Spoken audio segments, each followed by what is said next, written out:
All right, so the last video stopped with Odysseus trying to get out of war by pretending to be mad.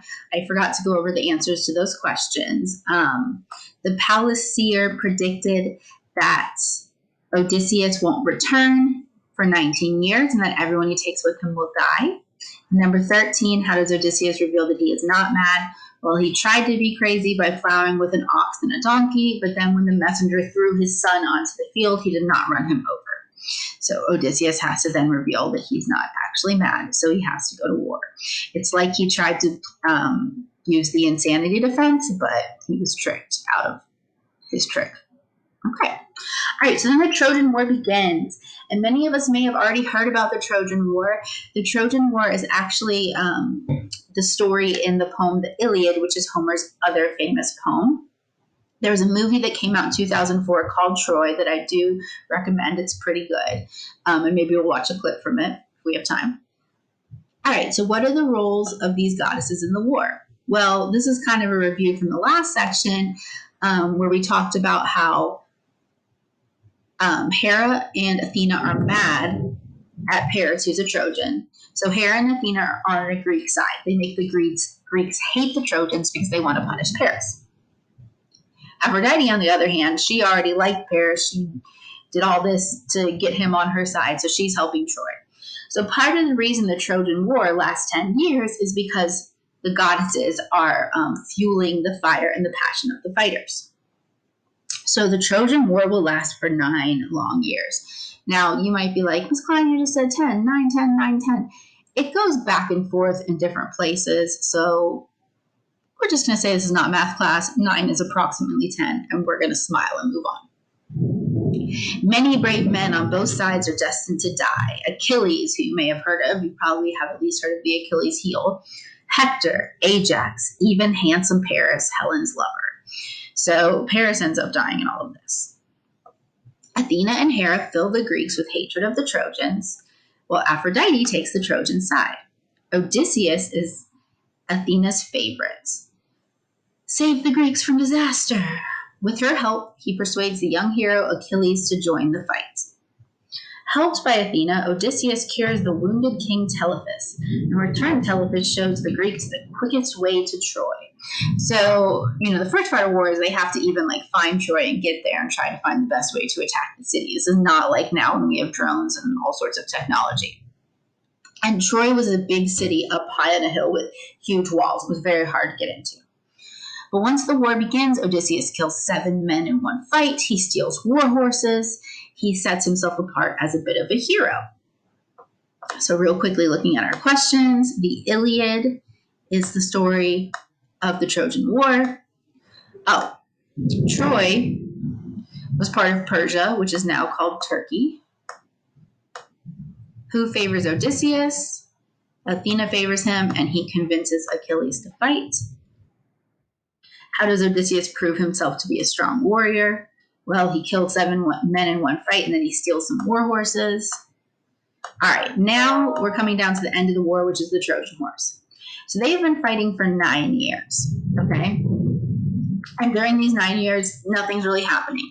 Both sides are still angry, so they're still fighting, but the Greeks actually can never get into the city, which is like a fort, so they can't really destroy the Trojans, and the Trojans can't ever get the Greeks to leave. So they're just fighting.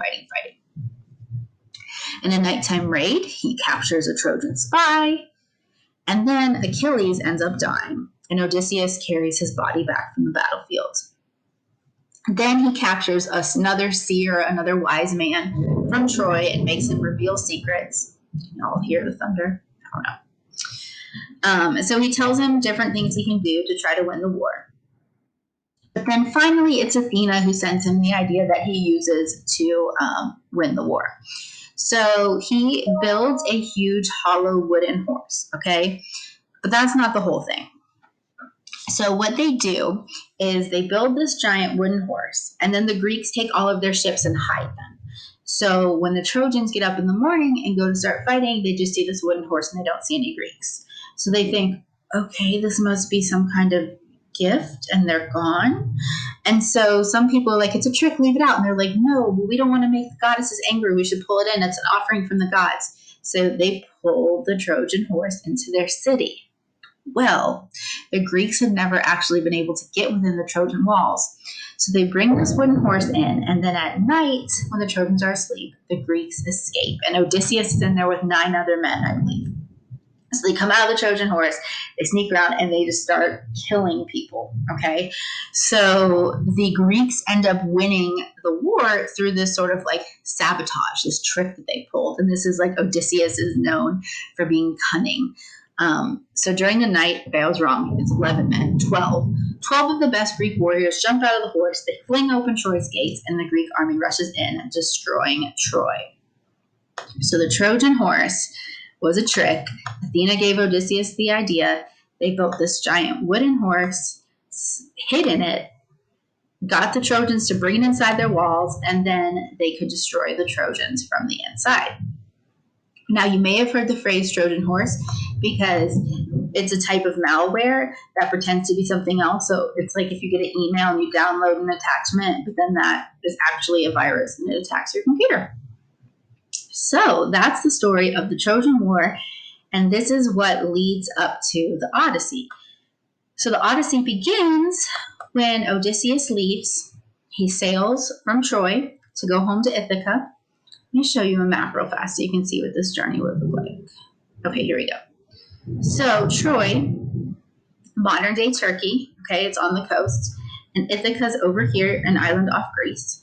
So, I mean, this would not be like an easy voyage. You have to go by the sea, but it wouldn't take super long. I've looked up before how long it would take, and the answer is months, not years.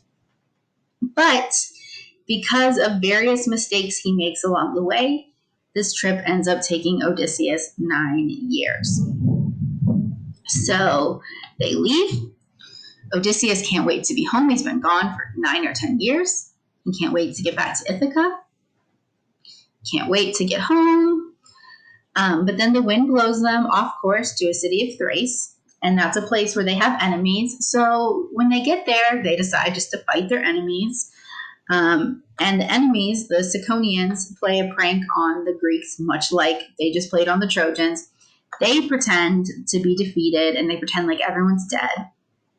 The priest gets them really drunk, and then the backups arrive, and they kill half of Odysseus's men. 6 seats are empty in each ship. 72 of Odysseus's men are killed. It's not half, but that's a lot of men. So they get a surprise attack. He loses 72 men. Then they head to the land of the Lotus Eaters, which would be in Algeria. Algeria. Zeus is mad at them for attacking the Ciconians for what he thinks is no reason, so he sends this storm. They get way off course, not Algeria, to Libya in North Africa. And this is where they begin eating lotus. And lotus flowers, this is sort of an allusion to opium and poppy, but by eating these flowers, they forget about everything and they just want to stay and enjoy eating these flowers. It's basically like taking drugs. So they are stuck there for a while. And Odysseus realizes what's happening and has to get all of his men back on his ship. And that is where we will begin the story when we start reading it next class. So I hope you're interested in this crazy backstory of Odysseus, all the trials and tribulations he's had to go through. And now we're going to see what he has to do to finally make it home.